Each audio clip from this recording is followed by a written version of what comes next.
Michael Pham is one of the fastest kids that I've ever seen within about 5 yards.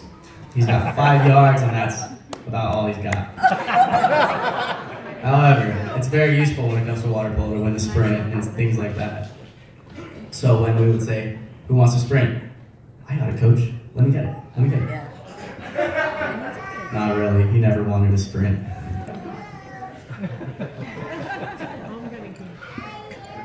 However, something about Michael Pham is whenever we would tell him, Pham, you got such a hard shot. You gotta shoot the ball more.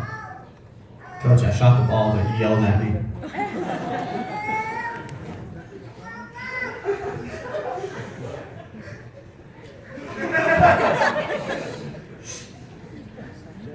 So the next senior I'm going to go ahead and call up is Raph.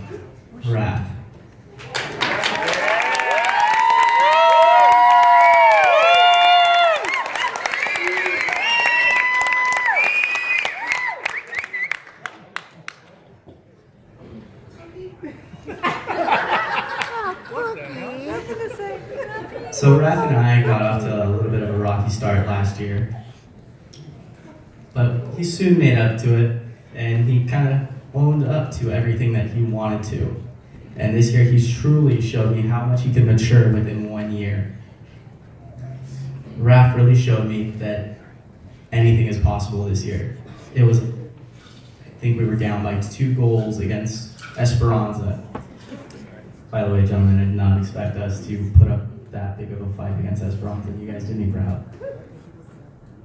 And when I saw Raph take that ball and he said, no, I'm going to shoot the ball right now from about 15 meters out from the cage, and he just grabbed it, threw it as hard as he could at that goalie, and it went through that goalie's hands.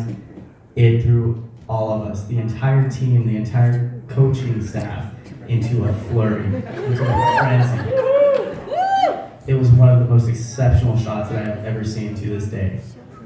That's Raph.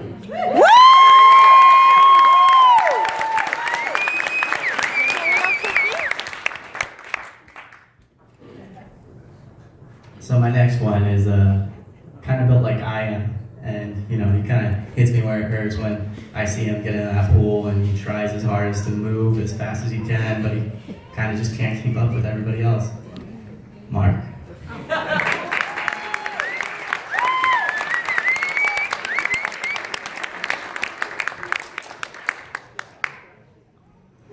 Mark truly bloomed last year against Garden Grove and Savannah. He had about 15 goals per game. He literally single-handedly won us both games. We said, Mark, it's all you, buddy. All of your teammates don't want it. You're the only guy who wants to win. Why don't you give us a few goals? And he ended up with about 12 goals, cross-cage high, maybe a few low, but most of them cross-cage high. And that's what we could be proud on, because that's what we encourage. So good job, Mark.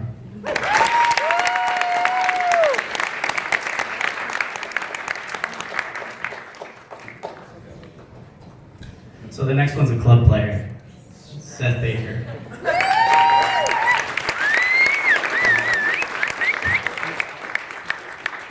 The reason why I describe Seth as a club player is because I was a club player. And with that being said, there's kind of a little bit of a bond between us, because he came in talking about, hey, wait, you know so-and-so, you know this, you know that. I'm like, yeah, I do know them. And here's how I know them. So Seth and I have really gotten along, and I can depend on Seth to shut down that number 1 guy, that number 2 guy from the other team. He did an amazing job against Brea Linda in this case. When we played them the first time around, he shut down number 7, and I was ecstatic. But as soon as Seth did come out, it really hurt us, because as soon as he got hit hard, he knew it was time to come out. But once 2 goals went in, he's like, Coach, put me back in. I'm going to take out number 7 again. He's not going to touch the ball. And that's exactly what he did. Good job, Seth.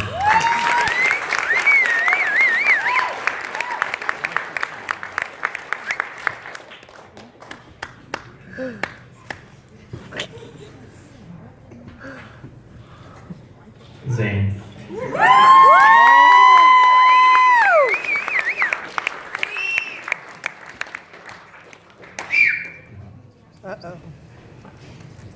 So Zane. Hey. So if there is one person that I can depend on at all times to, whether it's making me smile, making me laugh, or making his team laugh and smile when we're down, it's Zane. Zane always has something to say, something to make fun of, or have fun. Towards the end of the season, Zane truly showed that he wanted to win. He gave us all he had in our last 5 games when they knew that they had to win those games. Zane came out against El Dorado, okay, he doesn't even remember, that's how... 4. Yeah, exactly. So Zane did have a lot of assists, a lot of goals this year, and trust me, they were remarkable assists and goals. He is not the fastest kid on the team, but he would come back on defense. Sometimes. Good job, Zane.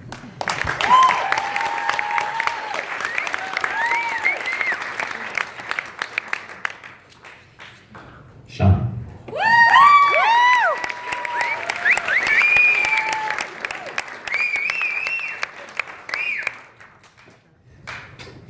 Sean is another one of these hard-working kids.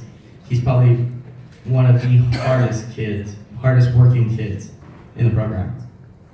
Yes, he had his accident, but that did not stop him. The few words that we did hear as soon as the accident happened from Sean was, "Can I still get in? Can I play? Is this going to affect me playing water polo this year?"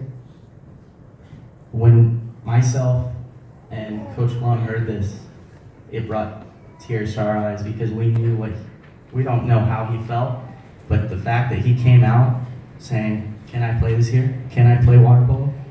It broke our hearts. It really hit us hard this year. And to see him out in the water when he could be out there, it was awesome. He truly put everything he had into this season.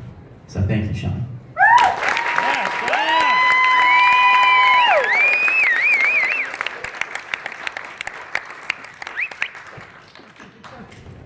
Michelangelo.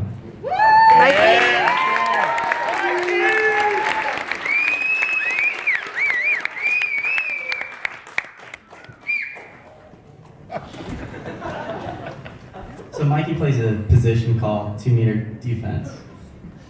And that's exactly what I used to play. It's one of the hardest jobs in the water when you're coming up against a 230-pound guy and you're maybe $150, $170. However, in Mikey's case, he's got long arms, so he's able to reach around, stop that guy where he's starting to turn. He's even stopped you, yes, Brandon, all the time in practice.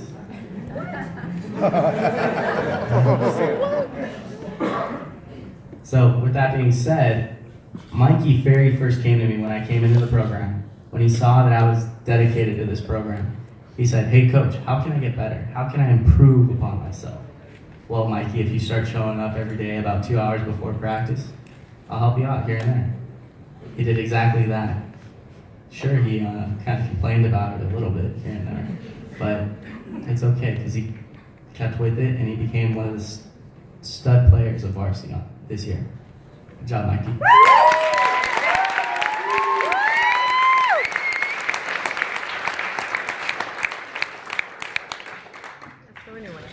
So this last player, Number 5. definitely has to be one of our proudest players, considering he's only played 2 years of water polo, period, since, halfway through your sophomore year, right? So 2.5. Okay, 3, Brandon. 3. Come on up, Brandon.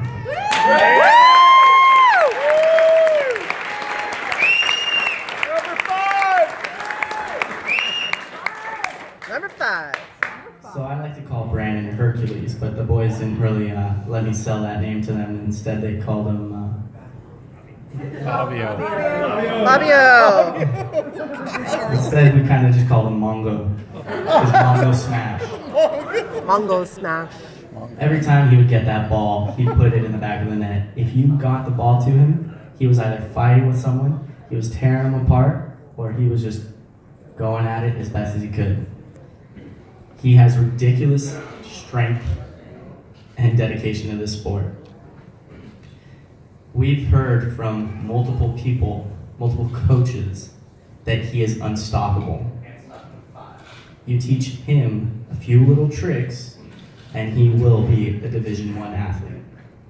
That is Brandon Ramirez.